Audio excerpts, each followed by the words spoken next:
from like the Board of Ed standpoint, whether or not, because they operate under a whole different statute and everything, what that requirement is, because I think it can be done, and I think Their whole budget is a contingency because they no, I mean like like you have like union negotiations or health insurance, you have a contingency fee for that. You have a contingency fund for this. You have a contingency fund for this. You have two.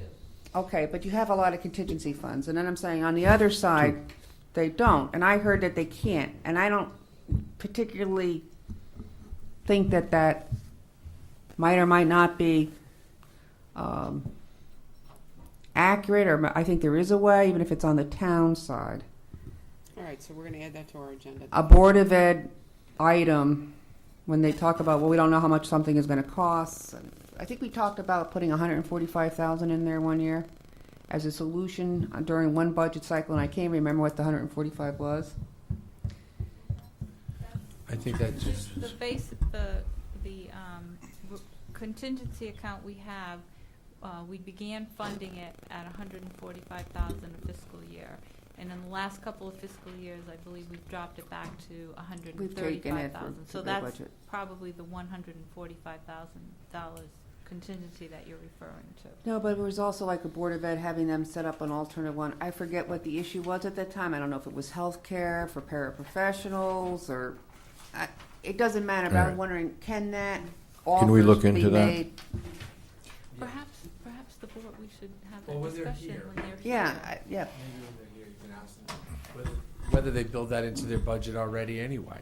And, Well, they do want to come in the future, Mr. Chairman, so maybe that would be a good idea when they come. One of the questions Right. we have, because that might be a We you know, talked about budget the new savings tool. superintendent coming. Again, is this separate from their budget, their $44 million budget? Would you consider it separate? Because they might already be budgeting for this. But I don't Because we even don't know. get to the level of detail on their budget anyway. Right. Right. mean, I think if we invite them in under Okay. the guise of their special revenue, See, I or don't as we even know said to that answer off. that. Yeah. That's what I'd like to know. There was a provision, a new state provision or something, where we could approve them to carry money over.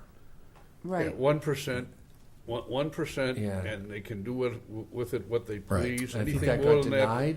that, or- anything more than that they spend, they have to come to the Board of Finance. I Okay. believe that's what the state statute says. Yeah, but And it the still state had to be statute is approved. being amendment right now, in the minimum budget requirement. Before, you couldn't take in the issue of declining enrollment as a reason to deviate from Now you that can. percentage, and now you can, so that in effect, those things that we were excluded from taking into consideration now could be, which would have the effect of benefiting suburban and rural schools, and basically, because it really was an urban focus. So, and that, I understand, was a unanimous bipartisan approval, and so that will help, because I think that's the thing you're hearing at these meetings. Well, you don't account for this, and the truth is it couldn't have been accounted for, but no one really says that, so it looks like something else. So that is a reason for deviation, and I think the percentage of deviation from the minimum budget is greater than it used to be, so there's going to be more flexibility,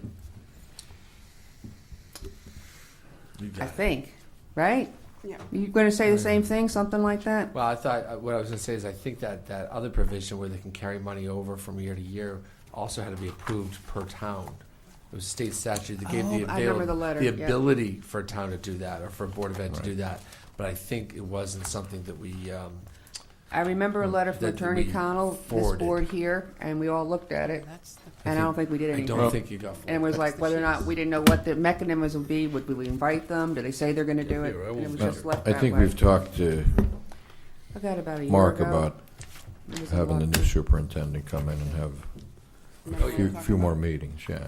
Yeah, let them settle in. That's fine. They're dealing with that health insurance crisis. Any other board comments? Move to adjourn. Second. All those in favor signify by saying aye. Aye. Opposed, abstentions. Our meeting is closed. Thank you.